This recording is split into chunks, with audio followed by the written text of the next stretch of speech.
Magandang gabi sa inyong lahat. Welcome po sa News Up to Date. Ang topic po natin ngayong araw na ito ay tungkol po sa CCO Media Philippines or imfmedia.com.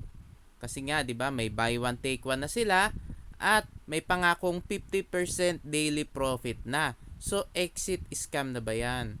Alam naman natin, exit scam na yan kasi todo-todo na nga sila sa pa-promo tapos na-booking pa yung modus nila. Kasi nga, 'di ba? Na-raid na ng NBI yung opisina nila sa BGC at sarado na raw yun ngayon.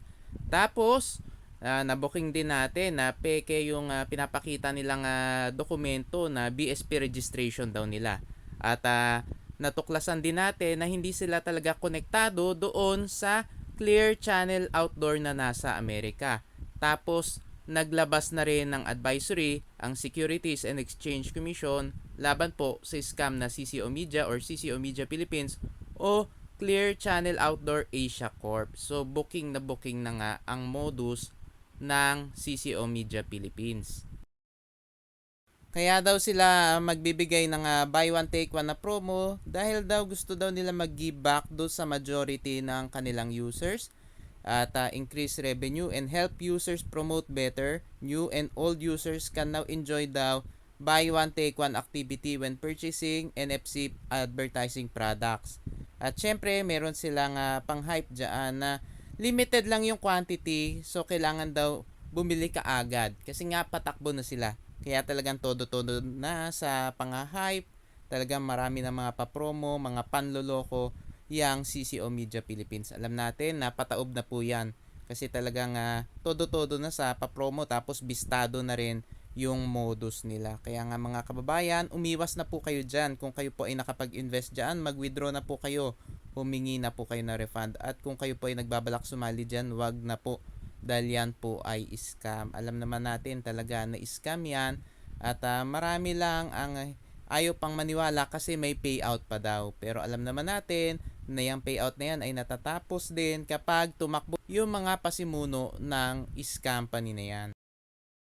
Makikita nyo talagang pang-hype lang yan kasi nga dito nga sa example nga nila ng buy one get one na promo nila, ito nga investment daw na worth 500 pesos lang at ang pangakong kita niya daily ay 5%, ay makakakuha ka pa raw ng isa pa pag nag-purchase ka niyan. So yung pangakong kitaan niya yun ay aabot na ng 10% kasi nga bukod do sa unang 5% ay meron ka pang pangalawang package na 5% din daily ang kitaan.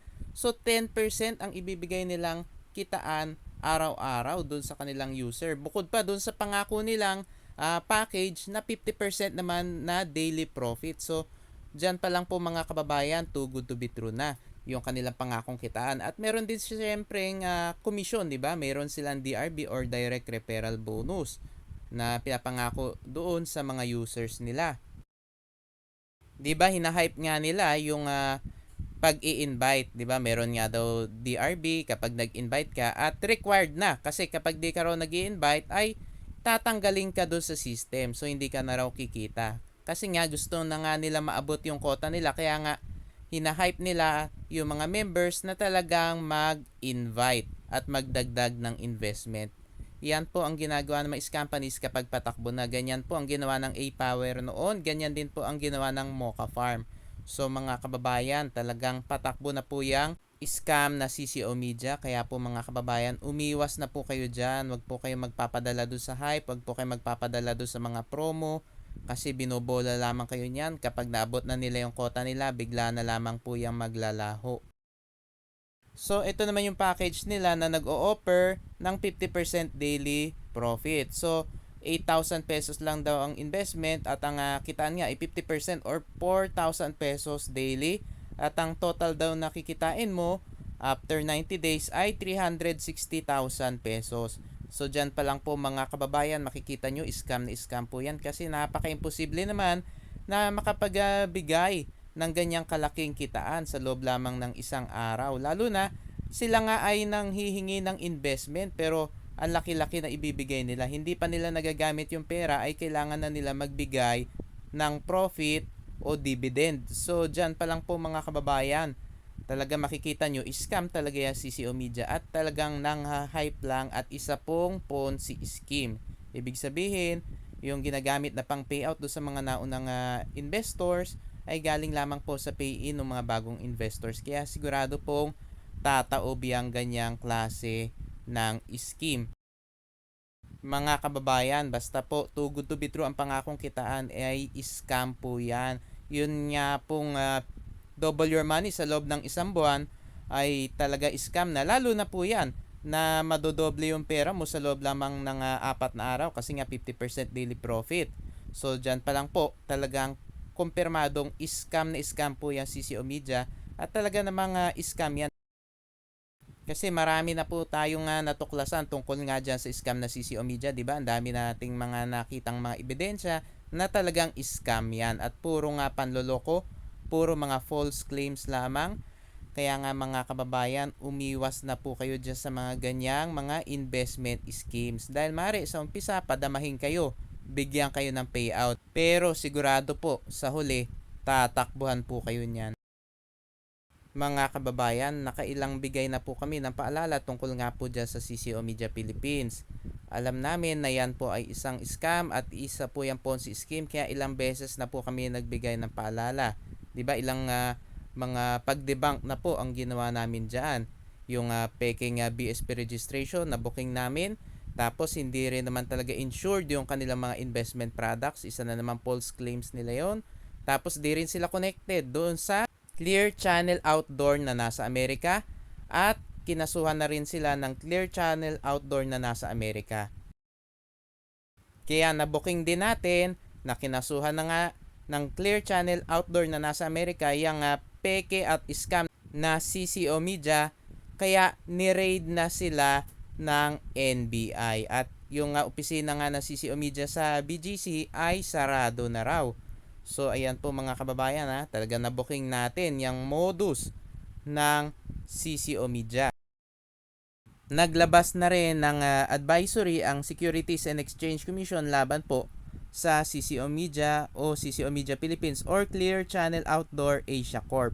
So dyan po mga kababayan booking na booking, talagang isang investment scam po yung CCO Media.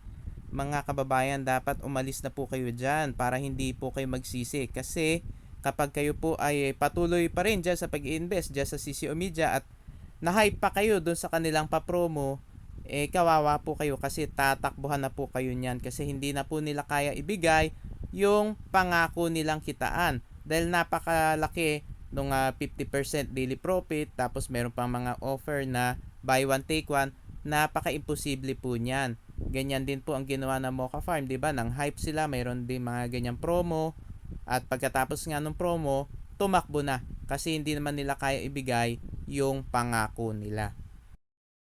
Mga kababayan, dapat huwag kayo basta-basta sasali sa kahit na anong investment. Dapat pag-aralan nyo muna maigi yung papasukin yung investment. Kailangan i-check nyo lahat yung legalities ng kumpanya, i-check nyo lahat ng claims nila at i-verify po. Dapat i-verify po ninyo lalo na kung sinasabi nila na kompleto sila sa legalities at may pinapakita silang secondary license. Dapat po i-verify ninyo sa Securities and Exchange Commission kasi meron pong mga kumpanya na namimeke ng dokumento katulad nga ng CCO Media Philippines. 'Di ba? Na-booking nga natin na yung pinapakita nilang BSP registration ay peke dahil binerify po natin sa Bangko Sentral ng Pilipinas. Mga kababayan, madali lamang po mag-verify. Mag-email lamang po kayo o kung may panahon po kayo ay pwede naman kayo pumunta doon mismo sa opisina ng ahensya ng gobyerno katulad nga ng BSP o ng SEC. Mga kababayan, manghinayang po kayo doon sa pinaghirapan yung pera kasi napakahirap na po yung mabawi kapag itinakbo na po yan ng mga scammers. Kasi nga ang tanging paraan nga para mabawi ninyo yung pinaghirapan yung pera ay dapat magsasampa po kayo ng kaso laban po doon sa mga nang scam sa inyo. At syempre, yung pagsasampa ng kaso ay talagang nagtatagal yan. Nagtatagal po yan at syempre mayroon po yung gastos. Kaya nga para wala na kayo sakit sa ulo, dapat ang gawin nyo, wag na po kayo sasali dyan sa mga scams. Wag po kayo magpapabola doon sa mga pang-hype nila na mga pangakong kitaan. Huwag kayo magpapahype doon sa mga papromo nila dahil ginagamit lang nila yon para nga mauto kayo at makuha yung pinaghirapang pera ninyo. mga kababayan, maraming salamat po sa inyong patuloy na pagsuporta sa aking channel. God bless po.